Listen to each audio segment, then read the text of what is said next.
Am I calling you Mr. Holliday or Richard? And I asked you that the last time because I want to be very respectful of you and your time.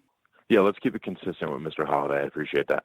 Well, Mr. Holliday, again, appreciative of your time here. And you have a big show coming up in Chicago. Is that a city you have a lot of history with?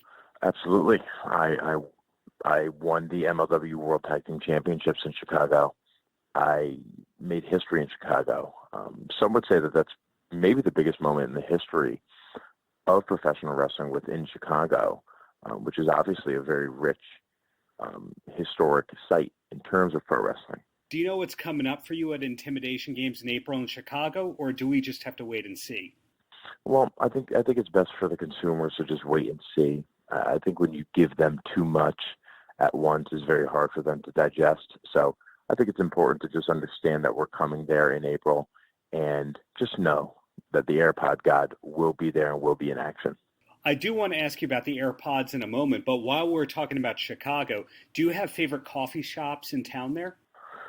You know, usually with Chicago, I'm in and I'm out. I haven't had an opportunity to venture in to the city and go to a specific coffee shop. I am accepting recommendations. However, typically I use my own judgment in order to decide which one I'm going to go to.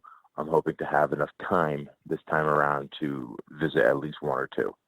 And then in terms of Chicago pizza, where do you stand on that as a Connecticut person? Well, it's garbage.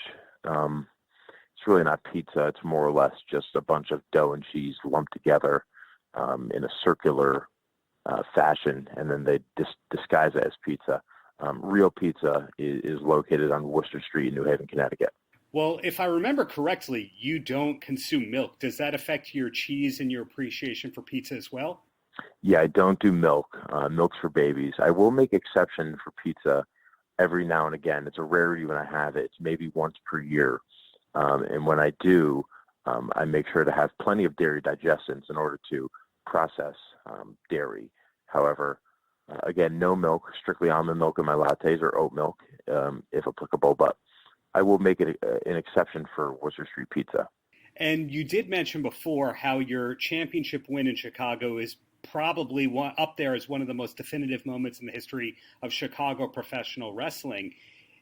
MLW has grown a lot in the last 1 to 2 years. Presumably you have a lot to do with that. How do you feel about the company's growth in general?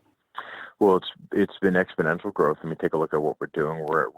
We have television in not just America, but really globally. MLW Fusion is being seen by so many different variations of consumers and so many different demographics.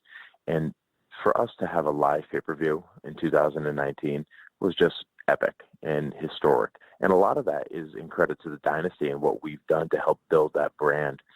It's an ever-growing brand. MLW is on the fast train to success, and I'm happy to be along for the ride and more or less steering that ship. So MLW is going to continue to grow, continue to prosper, and it's going to be gentlemen like myself, Hammerstone, and Gino Medina who's going to continue to make it and bring it to the forefront of professional wrestling. Has Gino taken on all of MJF's responsibilities within Dynasty, or is he just forming his own path? Gino's forming his own path. He is doing exceptionally well within the Dynasty. Again, he has all the dynastic qualities that we look for in an individual when we do go into recruitment mode, in which we were. In terms of what MJF was doing, he did what he did for the Dynasty as a founding father, along with Hammerstone and myself.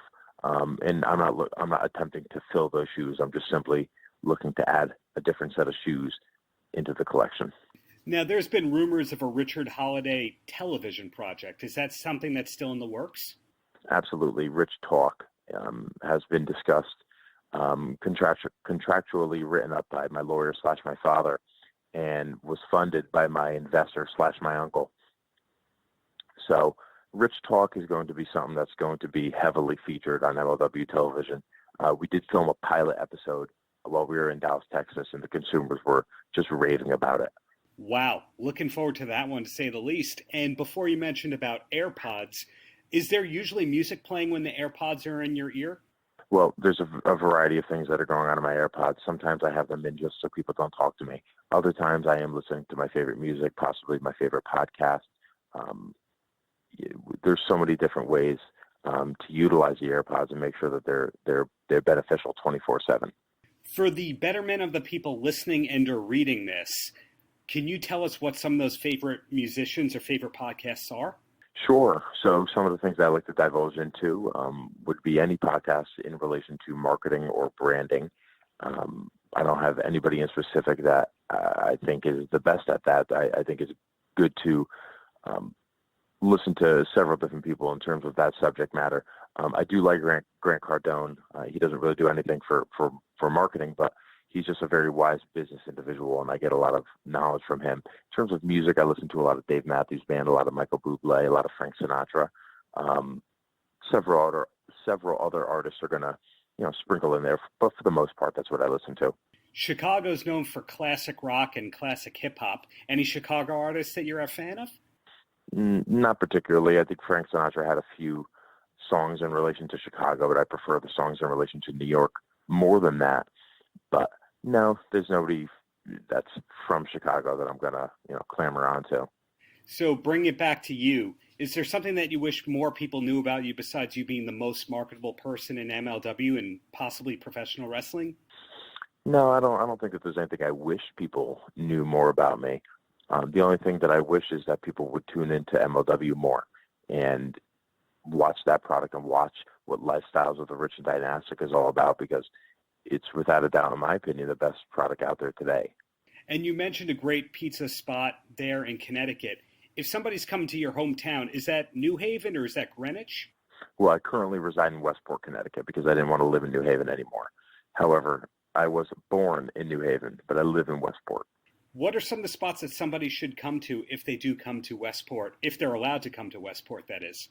I prefer to keep those locations classified because I go to these spots, and I don't want consumers showing up thinking that they can just shove a picture in my face for me to autograph or anything like that.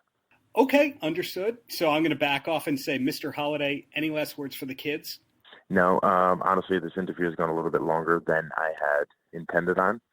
Sorry, kids. You're just little consumers in my eyes, and there's nothing else for me to say to you. Am I calling you Mr. Holliday or Richard? And I asked you that the last time because I want to be very respectful of you and your time.